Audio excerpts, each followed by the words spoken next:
tous, c'est Anaïs de My Future, une entreprise sociale qui accompagne les jeunes à trouver leur futur stage et peut-être leur futur métier. On se retrouve aujourd'hui chez Panel on the Web, une entreprise située à Paris, tout près de la gare Saint-Lazare. Et on va retrouver tout de suite Valérie, qui va nous présenter l'entreprise puisqu'elle l'a fondée. Bonjour Valérie. Ravie de vous accueillir aujourd'hui dans nos locaux. Merci beaucoup. Qui sont tout neufs, refaits à neuf après la période Covid. Donc on est ravis d'avoir un espace accueillant, blanc, avec un espace de convivialité qui est un petit bar pour pouvoir accueillir des clients, mais aussi échanger, faire des briefings. Et donc, écoutez, bienvenue parmi nous. Merci beaucoup. Je t'invite à t'asseoir, comme ça on sera plus confortable pour échanger. Avec plaisir. Déjà, est-ce que tu peux me parler de la petite histoire de l'entreprise, parce qu'il me semble que c'est toi qui l'as fondée il y a 25 ans, c'est ça ? Il y a 22 ans exactement cette année, donc ça fait 22 ans que je suis chef d'entreprise et que j'ai fondé la société avec Philippe, qui est mon associé. Moi, j'ai un parcours un petit peu atypique dans la mesure où je viens de la finance. Okay. Donc j'ai démarré dans un cabinet d'audit. J'ai été recrutée par un de mes clients à l'époque, qui était l'Institut d'études GFK. Mm-hmm. Et donc chez GFK, j'ai travaillé en finance et j'ai rencontré Philippe, mon associé, et on a décidé de monter un institut d'études, donc des études pour accompagner effectivement de grandes marques à mieux comprendre les consommateurs en règle générale, en se disant il y a une opportunité avec l'arrivée d'Internet. D'où la création de Panel on the Web en 2000, au moment un petit peu du creux de la vague d'Internet. Mais en tout cas, on est toujours là, 22 ans après, et on est fiers d'être indépendants et d'avoir créé cette communauté de répondants qui participent à des études en ligne et qui effectivement peuvent répondre à des problématiques de clients de grands comptes dans des secteurs très variés. Ça va de l'alimentaire, la finance, les cosmétiques, le luxe, la mode, sur des problématiques ce qu'on appelle ad hoc, donc des questions très spécifiques qui doivent être adressées via des questionnaires. Je vais revenir sur pas mal de petits points que tu as dit, qui me paraissent être importants d'être explicités pour nos jeunes. Par exemple, quand tu emploies le mot audit, qu'est-ce que c'est l'audit ? Qu'est-ce que c'est l'audit ? C'est la vérification des comptes d'une société. C'est-à-dire ce sont des experts indépendants qui ont des obligations, celle de vérifier que la comptabilité est bien tenue, de vérifier par exemple aussi que les prestations ont été réalisées sur la période telle qu'elle est annoncée et comptabilisée. Donc c'est un métier de rigueur, c'est un métier mathématique, c'est un métier aussi de contact puisqu'on se déplace chez toutes les entreprises qui ont besoin effectivement de cet audit. Et donc c'est un métier où on a le goût des chiffres, le goût du contact, et puis surtout une exigence aussi personnelle après une formation générale qui est faite par les cabinets d'audit. Ok. Et tu as utilisé aussi le terme grand compte. Qu'est-ce que c'est ? Un grand compte, souvent on dit qu'un grand compte c'est une grande société. Alors tout le monde a en tête les sociétés du CAC 40 par exemple, donc les sociétés cotées. Mais il y en a beaucoup d'autres qui sont plutôt parfois des PME, PMI, qui ne sont pas forcément cotées, mais qui réalisent des chiffres d'affaires relativement importants, qui emploient effectivement aussi beaucoup de monde et qui ont des besoins pour leur marketing, pour mieux vendre, pour mieux comprendre également comment communiquer ou comment mieux communiquer. Donc ça fait partie, je dirais, de tout ce spectre-là d'entreprises, des plus petites aux plus grandes, des cotées en bourse ou non cotées. D'accord. Et on va faire aussi un petit saut en arrière à nouveau. Qu'est-ce qui t'a poussé à quitter la finance pour monter ce cabinet d'études ? Ce qui m'a poussé, je pense, c'est la rencontre avec Philippe. Très clairement, c'est une affaire d'homme, c'est une affaire d'être humain. C'est aussi le fait de combiner une compétence en analyse des chiffres, en compréhension des chiffres, mais surtout de se sentir utile sur, je dirais, des recommandations, d'aller un petit peu au-delà de j'ai audité des comptes, c'est juste ou c'est pas juste. Non, ce que j'avais envie, c'est de faire parler aussi les données et donc d'aller au-delà un petit peu de la simple analyse classique. Donc de pouvoir monter un petit peu au créneau, de dire voilà ce que j'ai compris dans les chiffres, voilà les recommandations qui en découlent, voilà ce qu'on peut aussi interpréter pour vous, pour progresser. Et puis avoir cette valeur un petit peu plus de conseil, je pense. Est-ce que tu peux me parler un petit peu de ton parcours ? Quelle est ta formation ? Alors moi j'ai une formation assez classique dans le sens où j'ai fait un bac à l'époque qui s'appelle C, donc un bac spécialiste des mathématiques. J'ai ensuite fait une classe préparatoire HEC au lycée du Parc à Lyon. Et j'ai derrière rejoint une grande école de commerce, tout simplement avant d'être embarqué dans le milieu de l'audit. Donc j'ai un parcours très finance, très classique, traditionnel. Je suis un pur produit entre guillemets du secteur public, puisque jusqu'à l'école supérieure de commerce j'étais complètement dans le public, et je trouve que c'est aussi une chose à souligner pour parfois orienter et aider à orienter les jeunes. Et tu parlais tout à l'heure de compétences aussi essentielles à ton métier. Tu citais notamment les mathématiques, l'analyse statistique.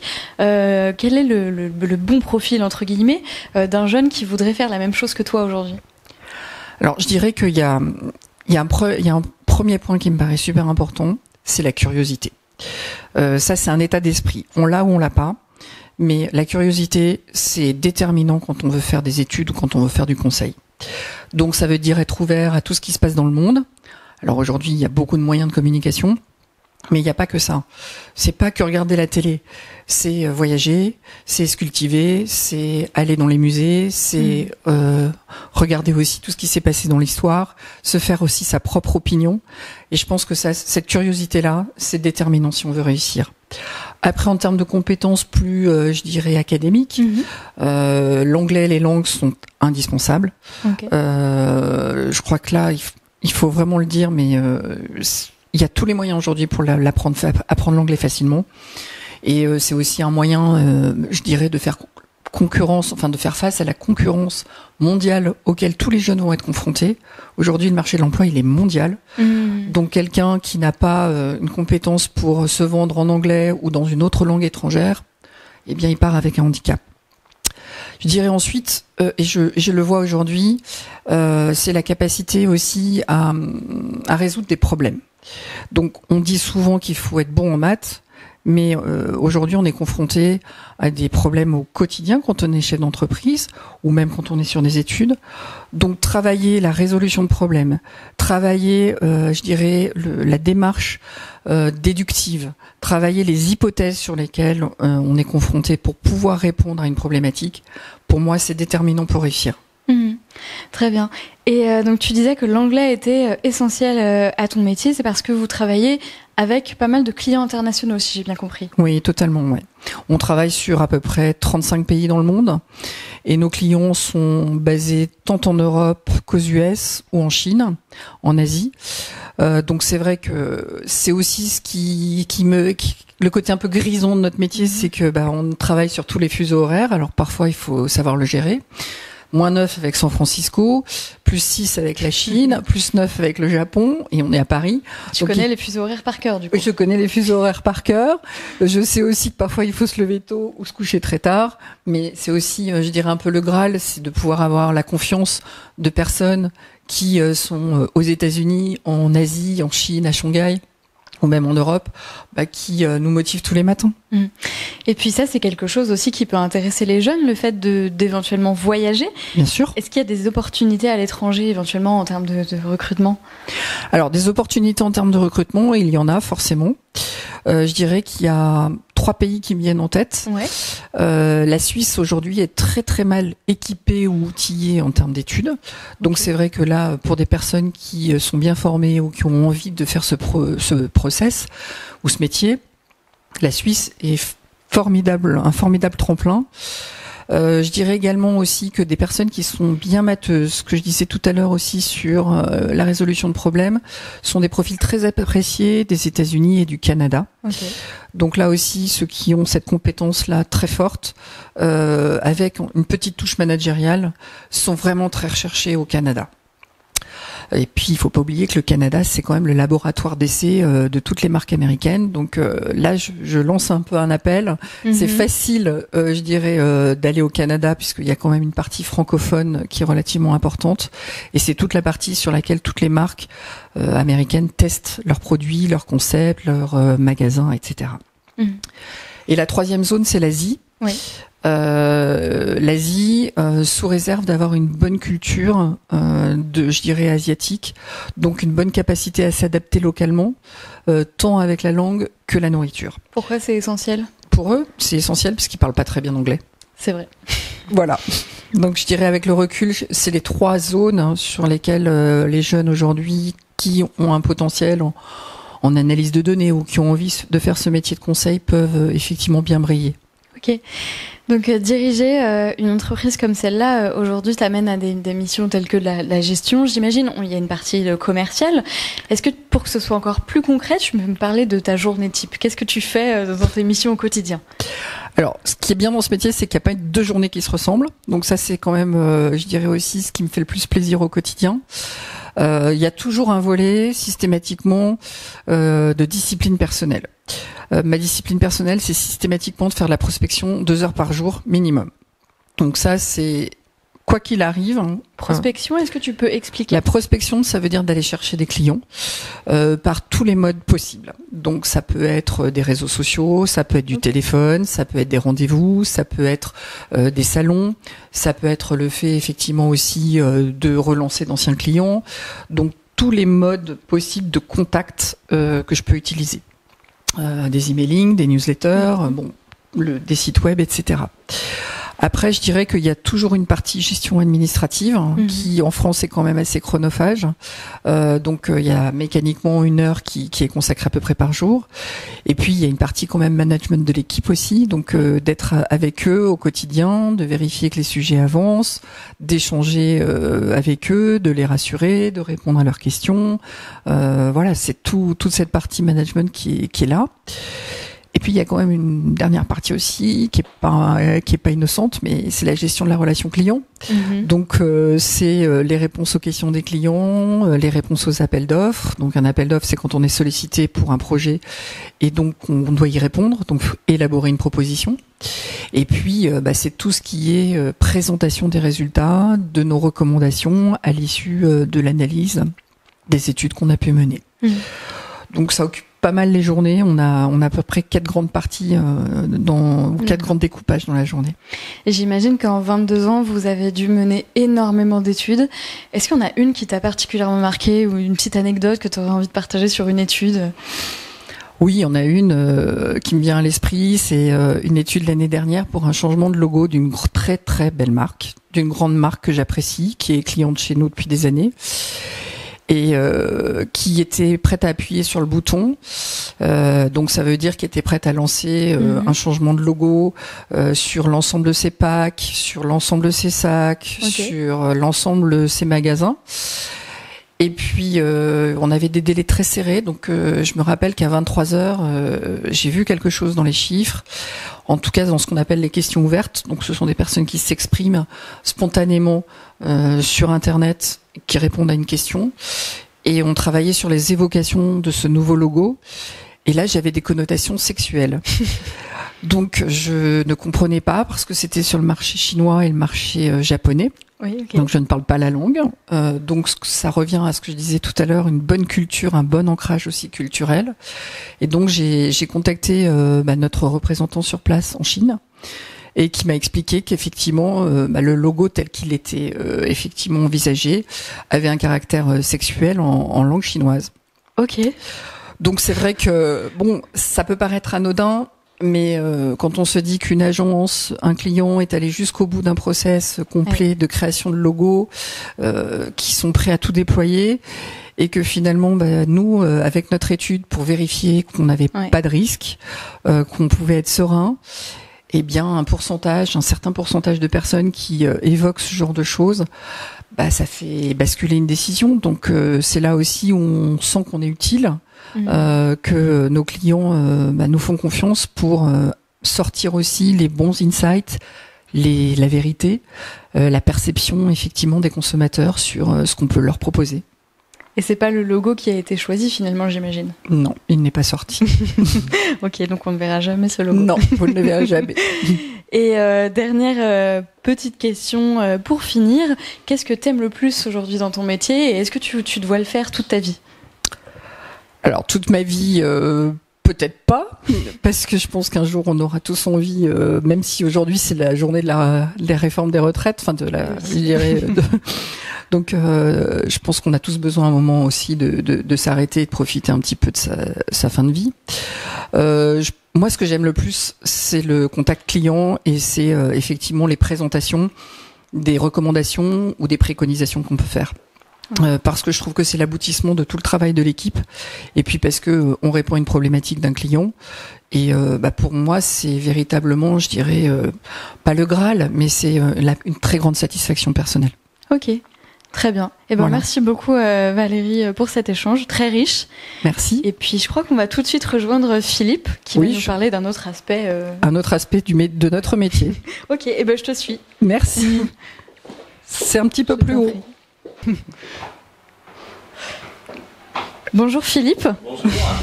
C'est à ton tour. Merci. Donc en fait c'est ce qu'on se disait. En fait donc la partie en bas c'est la partie que vous louez et ici c'est vos vrais locaux, c'est ça? Absolument, absolument. C'est l'antre de production. Donc est-ce que tu peux me présenter un petit peu déjà une belle bibliothèque?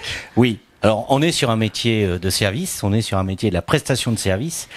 Donc, effectivement, il y a une belle bibliothèque consacrée à des ouvrages de marketing, des ouvrages d'études, des ouvrages de gestion également, et puis même des ouvrages d'enseignement. Et pourquoi c'est essentiel, selon toi, d'avoir ça, du coup, au sein de l'entreprise? Alors, j'allais dire que notre métier repose sur trois ressources. La première, c'est la ressource humaine. Évidemment, on demande des gens capables de réaliser des prestations d'études. Valérie a dû vous en parler. La deuxième, c'est effectivement des connaissances techniques. Ces connaissances techniques, il y a deux façons de les acquérir. La formation et puis la lecture. Et puis ces formations, une fois acquises, de temps en temps, c'est pas mauvais de revenir vers un ouvrage, peut-être pour se rafraîchir un peu la mémoire. D'où la bibliothèque. Donc tout stagiaire qui arrive ici est enfermé dans la bibliothèque pour Non, pas du tout, pas du tout. Il va rejoindre les autres bureaux. Ok, je te suis d'ailleurs pour la suite de la visite. Alors ici, c'est un centre un peu névralgique. On sort tout de même de 2 ans de confinement.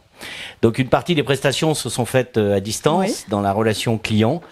Donc ici, c'est notre salle de réunion, équipée d'un poste de visioconférence. Valérie a dû vous dire qu'on avait une grosse activité internationale, donc j'allais dire on peut pas se déplacer pour chaque réunion, on le fait d'ailleurs de moins en moins. On se déplace souvent pour des présentations de résultats. Pour le reste, tout se gère à distance via un poste de visioconférence. Nos clients se déplacent aussi, aiment venir chez nous.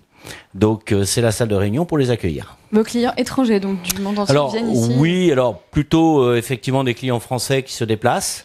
Et puis de temps en temps, et on espère les revoir nombreux, quand les clients étrangers se déplacent à Paris, eh bien ils viennent nous voir et on a plaisir à les recevoir. On est quand même très central à Paris. Tout à fait. Et en plus, il y a une très belle table. Ah oui, une très belle table qui vient d'un monastère de Chartreux.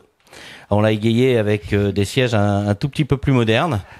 Alors, je vous propose de passer dans mon bureau, ce sera tout de même un peu plus confortable. Qui est ici, c'est ça? Absolument, absolument. Alors voilà, on est dans un métier de technologie, hein. On interroge les gens sur Internet, sur le web. Il y a beaucoup d'écrans ici ou ailleurs. Mais voilà, mon bureau est lui un peu plus classique et je vous invite à vous asseoir. Avec des vieux fauteuils. Voilà, avec de vieux fauteuils en cuir. Waouh.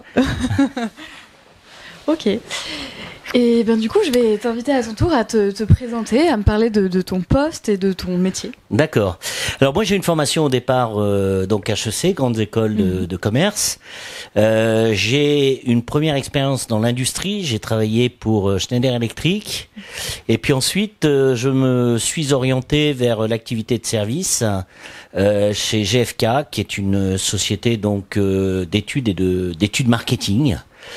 En parallèle, j'ai souhaité, j'allais dire aussi, obliquer vers l'enseignement. Donc j'ai fait une thèse de doctorat et puis ensuite une agrégation du supérieur, ce qui fait qu'aujourd'hui j'ai une double activité, une activité de conseil et une activité de professeur d'université en marketing toujours. Et c'est pas trop dur de switcher entre les deux? Alors on est bien occupé, ça c'est certain. Maintenant, moi j'y trouve une bonne complémentarité, donc un bon équilibre. Le premier, c'est que l'enseignement se nourrit du coup, j'allais dire, de cas pratiques, concrets, de choses que j'ai pu réaliser en lien avec l'actualité des marques. Et puis, au niveau du conseil, il y a dans le conseil une dimension importante qui est peut-être souvent méconnue. On doit constamment se remettre en question. Et finalement, il est très utile parfois d'avoir des étudiants et un public d'étudiants en face de soi. Ça vous oblige à vous remettre en question. C'est clair. Voilà. Et on va remonter 22 ans en arrière, donc date de fondation de l'entreprise. Alors Valérie nous expliquait tout à l'heure que ce qui l'avait aussi motivé à partir à l'aventure et dans la création de cette entreprise était la rencontre avec toi. Est-ce que toi, c'est la rencontre avec Valérie? Oh, certainement. Il y a probablement rien de fortuit dans l'existence. On s'est rencontrés chez GFK Sofema. Je pense qu'on partageait un certain nombre de valeurs. Et au niveau du projet déjà entrepreneurial, créer à deux, c'est à la fois extrêmement motivant, c'est probablement un gage de solidité, une vraie complémentarité. Elle est davantage orientée vers la prospection, vers le management d'équipe, vers la détection de besoins clients. Moi, je suis, j'allais dire, dans une mission un peu plus de back-office et de réalisation. Écoutez, ça marche ainsi depuis... vous venez de le dire, un peu plus de 20 ans. Il n'y a pas de raison que ça continue pas. Et j'ai l'impression que ton profil est orienté un petit peu plus marketing dans les tâches que tu peux faire ici. Est-ce que tu peux me parler un petit peu de ta journée type, bien évidemment, même s'il n'en existe pas forcément. Alors, effectivement, bon, peut-être une petite précision sur le marketing. Oui, tout à fait. On a souvent l'impression, on confond souvent marketing et fonction commerciale. La fonction commerciale, c'est effectivement une approche de la négociation et de la vente. La fonction marketing, c'est une fonction support à cette fonction commerciale. Pour vendre, il faut savoir ce dont le client a besoin. Ça paraît facile, mais en réalité, ça l'est de moins en moins parce que les clients sont versatiles, sont changeants. Les clients n'expriment pas tous les mêmes besoins. Donc il y a deux façons pour une société d'innover. La première, c'est de faire confiance à son intuition, ça marche parfois. Et la deuxième, c'est d'avoir une démarche un peu plus systématique pour savoir ce que les clients attendent. Combien sont-ils à attendre la même chose? C'est ce qu'on appelle la démarche en marketing de segmentation. On commence par identifier des besoins homogènes et puis ensuite on a une démarche qui consiste à répondre à ces besoins, donc une définition d'offre, c'est ce qu'on appelle le positionnement. Et finalement ces deux approches, segmentation et positionnement, me semble-t-il définissent parfaitement le marketing. Notre métier, c'est d'aider à trouver ou à définir les attentes des clients, identifier combien de clients expriment les mêmes attentes, qui sont-ils, et d'aider ensuite les marques à positionner leur offre pour répondre à ces mêmes attentes. C'est en gros notre métier. Et qu'est-ce qui va faire aujourd'hui que vous allez travailler avec plutôt tel client par rapport à un autre client? Qu'est-ce qui vous fait choisir un client plutôt qu'un autre? Alors, j'allais dire, on choisit nos clients, oui, au bout de 20 ans, on a cette latitude. Nos clients nous choisissent aussi. J'allais dire que, est-ce qu'on a développé une expertise sectorielle? Oui, sans doute, dans la mesure où effectivement on a beaucoup travaillé dans des secteurs où la marque était importante. Donc la marque était au cœur des attentes. Donc il y a une gestion particulière de la marque, pourquoi la marque est demandée, quels sont les atouts de la marque, quelles sont les valeurs qu'elle doit se donner. Ces secteurs, c'est des secteurs du luxe, c'est les secteurs de la distribution sélective, c'est les secteurs aussi de la beauté. Où la relation au produit ou la marque est très intime et très personnelle. Donc là, on a développé effectivement une forte expertise, mais en réalité, la marque est importante dans de très nombreux secteurs. Donc on travaille aussi dans l'alimentaire, dans de très belles marques alimentaires, et on travaille aussi dans le secteur des biens durables. On a quelques belles expériences dans l'automobile, par exemple. Il n'y a pas de spécialisation, sinon une expérience qui parfois est valorisée par nos clients, et c'est tant mieux. Donc si je comprends bien, finalement, puisque vous travaillez dans des secteurs différents, ça peut être en fait le profil d'étudiant que vous pourrez rechercher peut bien aller avec un profil curieux qui voudrait justement découvrir plein de secteurs. Tu disais le luxe, le développement durable, le secteur de l'automobile, la beauté. Finalement, c'est bien parce qu'on s'ennuie jamais à découvrir plein de choses. Oui, alors tout à fait. Ce qui fait que, en fait, le profil des gens attirés par notre métier, il y a deux types de profils. Il y a des gens qui effectivement ont une curiosité qui ne s'exerce sur aucun secteur en particulier. Donc, ils viennent acquérir des méthodes de travail. Ils viennent acquérir un savoir-faire au contact de secteurs et de métiers différents. Et puis certains d'entre eux, et c'est ainsi, et là encore une fois, tant mieux si on peut y contribuer, lorsque un secteur leur plaît plus qu'un autre, eh bien, de charger d'études marketing dans une société de conseil, dans un institut d'études, eh bien, souvent ils peuvent évoluer ensuite à des postes marketing chez nos clients. Quand quelqu'un passe chez un de nos clients, à la limite, c'est notre plus belle réussite. Et puis après, vous avez des gens qui aiment ce métier, justement pour cette diversité qui fait que globalement on ne travaille jamais le même sujet et très rarement chez le même client. Donc on va découvrir des secteurs tous différents.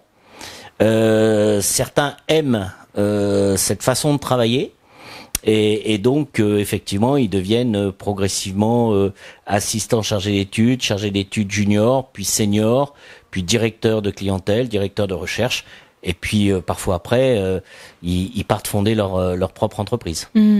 Et au-delà des compétences qu'il faut en fait aujourd'hui pour faire le même métier que toi, quelles sont les qualités idéales en fait pour exercer ce métier? Alors on est dans un métier, j'allais dire. Est-ce qu'il faut une compétence distinctive? Certaines formations sont peut-être privilégiées par rapport à d'autres, mais si j'analyse les personnes ou les personnalités qui sont venues travailler chez nous, elles viennent d'horizons très différents. Il faut une vraie curiosité, donc il faut aimer se poser des tas de questions sur finalement qu'est-ce qui dans un métier particulier explique les attentes d'une cible, d'un public, qu'est-ce que les gens viennent rechercher dans des secteurs aussi différents que la beauté, l'automobile, l'alimentaire. Donc il faut une appétence pour effectivement ces sujets et ces questions. Ce qui suppose effectivement de s'ouvrir à l'actualité des marques, l'actualité publicitaire, l'actualité des secteurs d'activité économique est importante. Il faut une bonne ouverture à l'international, donc c'est pas uniquement une maîtrise des langues, faut aimer ça. Faut aimer la mobilité, faut aimer le contact avec des clients étrangers. Il faut aimer apprendre des codes qui peuvent être différents des nôtres. Une réunion avec un client étranger asiatique, ça ne se passe pas comme une réunion avec un client français. Il faut aimer le contact clientèle. Il y a une part d'échange, de négociation, de présentation aussi de nos résultats. Donc on est aussi dans l'interaction avec nos clients. Après, il faut beaucoup de rigueur. Il faut beaucoup de rigueur parce qu'on est dans un métier où on va planifier une succession de tâches, de process. Pour certains, on va les faire soi-même. Pour d'autres, on va les déléguer et les piloter. Tout ça est quand même soumis à un agenda, un calendrier, ce qu'on appelle nous des livrables, à des dates précises. Donc, il faut avoir beaucoup de rigueur dans la gestion de projet et j'allais dire dans sa propre gestion personnelle. Les techniques, c'est des techniques statistiques, donc faut-il être bon en maths? J'ai le sentiment que ça peut être un plus, mais ça n'est pas nécessairement rédhibitoire. On a vu des gens arriver qui finalement n'étaient pas forcément, des lumières en maths. En soi, c'est pas très très grave. Lorsqu'on a la rigueur et la volonté d'apprendre, c'est quelque chose qu'on peut acquérir. Ça fait un petit peu peur au départ, mais il faut démystifier un peu tout ça. Oui, puis avec une bonne maîtrise d'Excel, finalement. Oui. On a aujourd'hui des outils modernes. On a aussi un certain nombre d'automatisations de tâches. Il faut être à l'aise avec les chiffres. Ça ne nécessite pas nécessairement toujours d'être un expert des calculs. Et tout au long de cette visite, on a aussi parlé beaucoup de panel, puisque c'est un petit peu le cœur de votre métier. Est-ce que c'est toi qui fais le recrutement, la gestion du panel? Comment ça se passe un petit peu à ce niveau-là? Alors, c'est une équipe dédiée. Parce qu'effectivement, j'allais dire, il y a vraiment deux activités. Il y a une activité au contact du client. Donc là, on va interroger les gens, on va analyser des données, on va émettre un certain nombre de recommandations à partir de ces analyses et les présenter aux clients. Et puis derrière, il faut un vivier de répondants, c'est-à-dire de gens qu'on peut solliciter ou mobiliser, dont le profil, les caractéristiques nous intéressent, parce qu'ils sont consommateurs de telle ou telle marque, parce qu'ils présentent telle ou telle particularité. Pour disposer de ce vivier, le mieux c'est effectivement de les recruter dans une communauté, donc une communauté sur Internet. Il y a une problématique de recrutement, il y a une problématique de fidélisation, et puis il y a une problématique de rémunération. Donc il y a une équipe dédiée. En l'occurrence, elle travaille pour nous aujourd'hui depuis l'étranger, donc ça suppose aussi de gérer des personnes à l'étranger. Et cette équipe est spécifiquement dédiée à cette tâche. Elle est essentielle, importante, même si elle ne se voit pas, du point de vue client, elle ne se voit pas toujours. D'accord. Et pour finir, on va parler un petit peu de recrutement. Oui. Quels seraient vos besoins en matière de recrutement aujourd'hui? Quel profil, quelles compétences? Alors, j'allais dire, il y a des besoins en back-office et en front-office. C'est-à-dire alors, back-office, c'est tout ce qui va être maintien des outils, amélioration des outils, gestion de la communauté de panélistes, comme on l'a vu. Donc là, on est sur des métiers qui empruntent soit à l'informatique, à la programmation, à la maîtrise d'outils informatiques et web, avec des formations qui peuvent aller de la licence jusqu'à la maîtrise, le plus souvent. Et puis après, il y a effectivement le front office. Donc là, on va être au contact du client. Y a-t-il une formation aux études marketing? Il y a des masters marketing, évidemment, mais on est assez éclectique dans la formation. Il nous est arrivé de recruter des profils extrêmement différents, en sociologie, en psychologie, parfois en anthropologie, des gens en communication. À charge pour nous peut-être de les former sur le volet qui leur manque. Ce qui nous anime souvent, c'est cette curiosité, cette envie d'apprendre. Et surtout peut-être un credo essentiel, les marques doivent offrir aux consommateurs ce qui répond à leurs attentes, à leurs désirs, ce qui crée de l'émotion, ce qui crée de la relation, et donc un vrai respect du client et du consommateur potentiel et une façon de l'interroger en le plaçant au centre de la problématique des sujets sur lesquels on travaille. D'accord. Donc vous voyez, ça fait quand même des formations assez riches. Oui, assez diversifiées. Assez diversifiées. Et pour finir, est-ce que vous recrutez aussi bien en stage qu'en alternance? Oui, alors ça c'est peut-être le côté enseignant qui reprend un petit peu le dessus. Moi je pense qu'il faut donner à chacun sa chance. Je pense que on a le droit, j'allais dire, d'aller à la rencontre d'un métier et peut-être de l'épouser plus tard ou de s'en écarter si on sent que ça n'est pas exactement dans sa spécialité. Donc on accorde de l'importance à recruter et à encadrer des stagiaires ou des alternants, mais on les met systématiquement au contact d'équipes plus aguerries. J'allais dire pour nous, j'allais dire dès qu'un projet est formé autour d'une équipe, le statut importe peu. Ok. Ouais. Et comme on s'adresse aussi à des collégiens, est-ce que c'est possible en tant que collégien de venir faire un stage de 3e chez vous? Oui, absolument. Absolument. Là aussi, ça fait partie de la découverte des métiers. Oui. À un âge où on n'est pas forcément stabilisé sur son projet professionnel, c'est quand même souvent le cas. On est un métier qui ne communique pas énormément, qui est souvent confondu avec des instituts de sondage classiques, voilà, qu'on voit plus souvent à la télé, mais voilà, les gens nous disent vous faites du sondage politique. Non, on fait pas du sondage politique. On est sur des techniques de sondage. Mais ce qui nous intéresse, nous, c'est la relation que le consommateur peut nouer avec sa consommation, avec des marques. Et ce métier-là est pas très très connu. Ok. Ben, en tout cas, merci de nous l'avoir fait connaître. Merci pour ton intervention qui était très complète et je pense qu'il va susciter beaucoup de questions. Donc moi, merci à vous. Merci. Et puis moi, je vais conclure cette visite en vous disant que, comme d'habitude, si vous avez des questions, n'hésitez pas à nous les poser dans le chat. On y répondra avec plaisir et on se retrouve très bientôt.